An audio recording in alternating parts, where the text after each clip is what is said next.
Welcome back to this special edition of Hannity.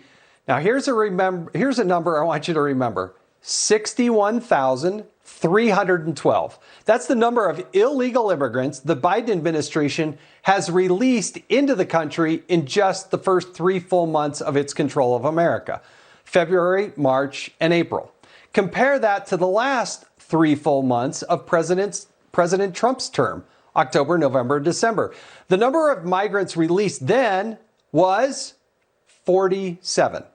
Yes, we went from the size of a ping pong tournament at your local YMCA to Hard Rock Stadium where the Miami Dolphins play on Sunday, and it's only 4 months into the administration. So catch and release is back in a very big way under President Biden and Kamala Harris. And what else is the administration doing? Well, they're planning to increase capacity to accommodate more of the migrants that they do choose to keep detained. Meanwhile, the so-called border czar, Kamala Harris, has literally had nothing to say about the issue since being put in charge just about 2 months ago and having never visited the border since she's been the vice president. But her old friend and home state governor, Gavin Newsom, isn't staying silent. In fact, he's had some ideas on how to spend his state's unexpected budget surplus. More like giveaways to illegal immigrants, including $105 million for humanitarian relief, $50 million for English classes, and $14 million for legal aid, all for migrants and migrants only. And they wonder why people keep coming.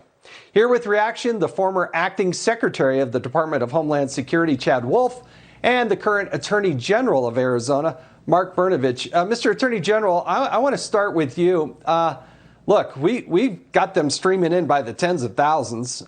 You take that trajectory over a long period of time, there's going to be hundreds of thousands of people. A lot of them are coming to Arizona. But my question is, when they catch and release somebody, what are those people in Arizona, or if they migrate up to Nevada or Arizona or Iowa or whatever, or Utah, where are they supposed to live? Where are they supposed to get an income? How are they supposed to provide for their families? Like, what are they supposed to do that is legal and lawful under our laws in the United States?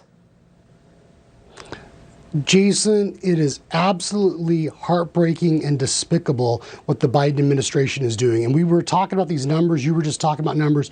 2 million. 2 million is the number of estimated people that will cross just this year across our southern border. That's like the state of Alaska, Wyoming, and Vermont combined in 1 year. We know the cartels are enriching themselves, every single person that crosses this border.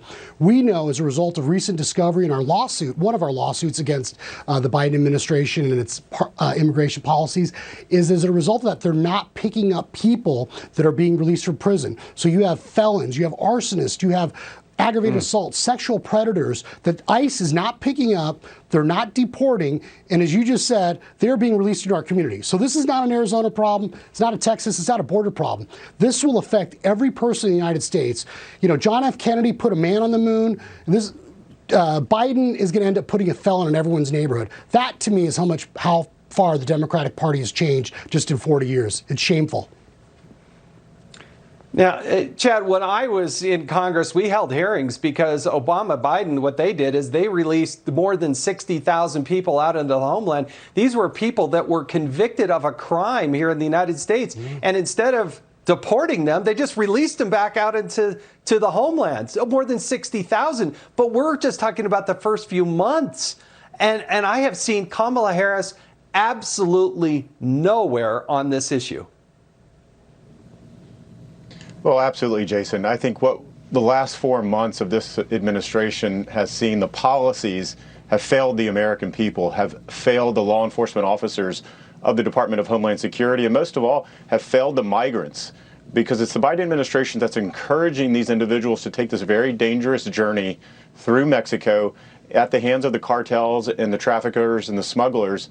And we know that there's a lot of dangerous things that go on during that journey. So across the board, the policies, the messaging from this administration has absolutely failed the American people, the migrants, and others. And absolutely, it's absolutely crazy that the Vice President Harris, has not visited the border, has not talked to the law enforcement officers. Their job is to secure that border every day, to understand their challenges, to understand what they're going through, so that she can become an advocate for them and help them do their job and negotiate with the Northern Triangle and Mexico.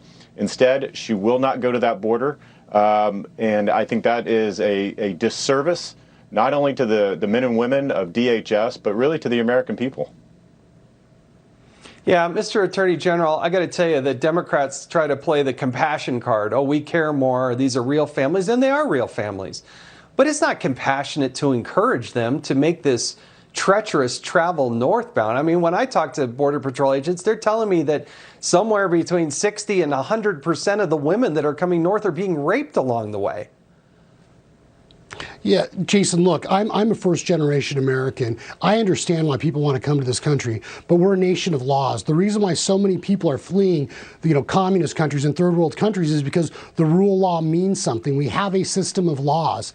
And what the Biden administration is doing is, I believe, long-term-wise, is undermining immigration, because what is going to end up happening is when you have felons released into the communities, and God forbid these dangerous crimes occur, it's going to affect us. When you have the cartels making all this money and an increase in fentanyl and heroin coming across our border, that is going to poison our neighborhoods. People are going to die of overdoses. Don't forget what the Biden administration done. When the Biden administration is talking about sending $310 million to Central American countries to prop them up, that's our tax dollars. When they talk about paying $87 million for contracts to house people that don't have legal status here, think about that next time you got to write your check for your mortgage. And so this actually is creating, I think, a great division in our country. Not sure what the Biden administration is doing, but long-term wise, I think it's going to tear this country apart. Chad, I've got 10 seconds left. Your last thoughts. Yeah. Well, I think what's concerning that's going on at the border is bad enough, but the fact that the Biden administration has also handcuffed ICE from removing individuals while they're here in the interior of the country. So the plan is to let them in, and then the plan is to restrict law enforcement's ability to remove them at the end of the day. That's true. It is absolutely disgusting. Gentlemen, thank you.